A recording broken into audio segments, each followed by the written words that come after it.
प्रभा अजून किती करायचं? मला जाण्याचं प्राण झाले नाही पायात. वहिनी, या पांडुरंगाच्या देवळात येऊन काय मिळणार आहे? तुमच्या डोळ्यासमोर तुमच्या लेकराला गर्भपात केलंय, तेव्हा कुठे गेला होता हा परमेश्वर?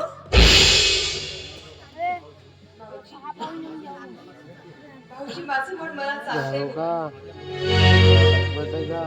कारण माझ्या मनात उठलेलं वादळ इथे जेव्हा शांत होईल.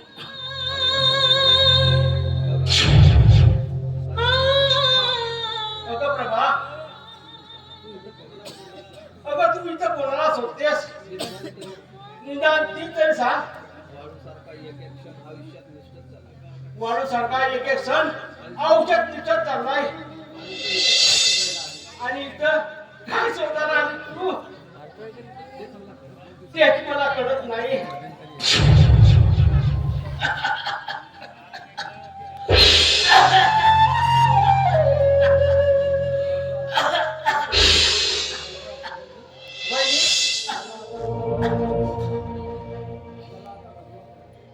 चला आता घराला परत जाऊ.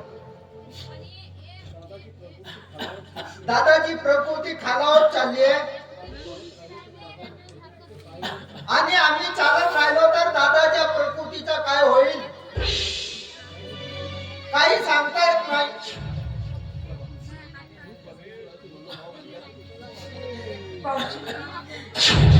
परमेश्वराची मनोभावे पूजा केली. अहो तो परमेश्वरला माझ्या आगीला नक्कीच धावून येईल. भाऊजी अहो मनात पडलेली या सुराची शांत करेल. अहो माझ्या गर्भात वाढलेला माझाच मुलगा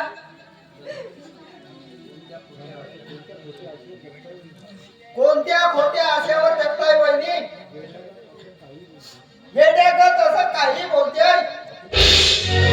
हातून गेलेली वेळ कधीही परत येत नाही. का अशा वेड्यासारख्या वागतोय वहिनी?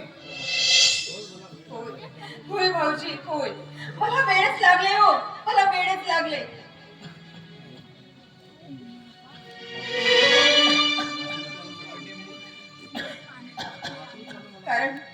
कारण मातृत्वाने मला वेड केले. प्रभा, तुझे हे हात मला पाहून हवं.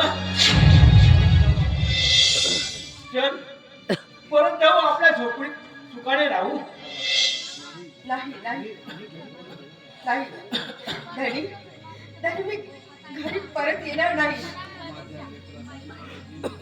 अहो माझ्या लेकरासाठी तर माझा जीव कुठवतोय. हो परमेश्वरा परमेश्वरा परमेश्वरा, त्यावेळी मी तुझं ऐकलं.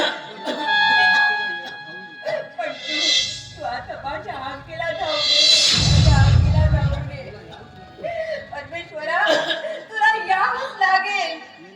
ये रे पांडुरंगा विठ्ठला ये.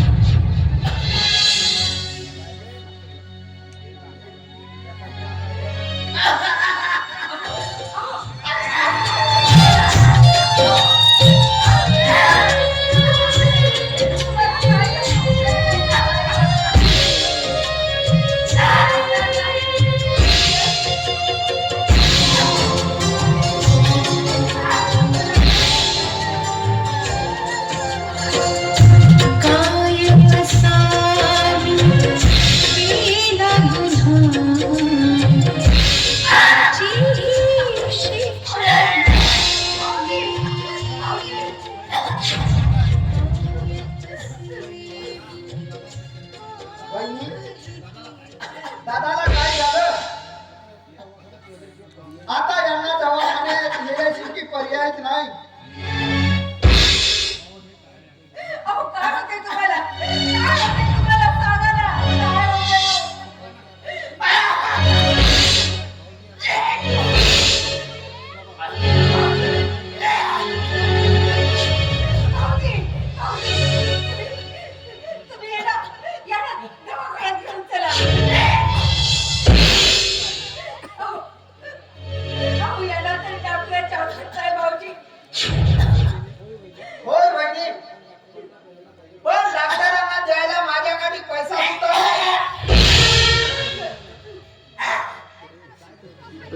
भाऊजी तुम्ही काळजी करू नका पण तुम्ही यांना दवाखान्यात घेऊन चला भाऊजी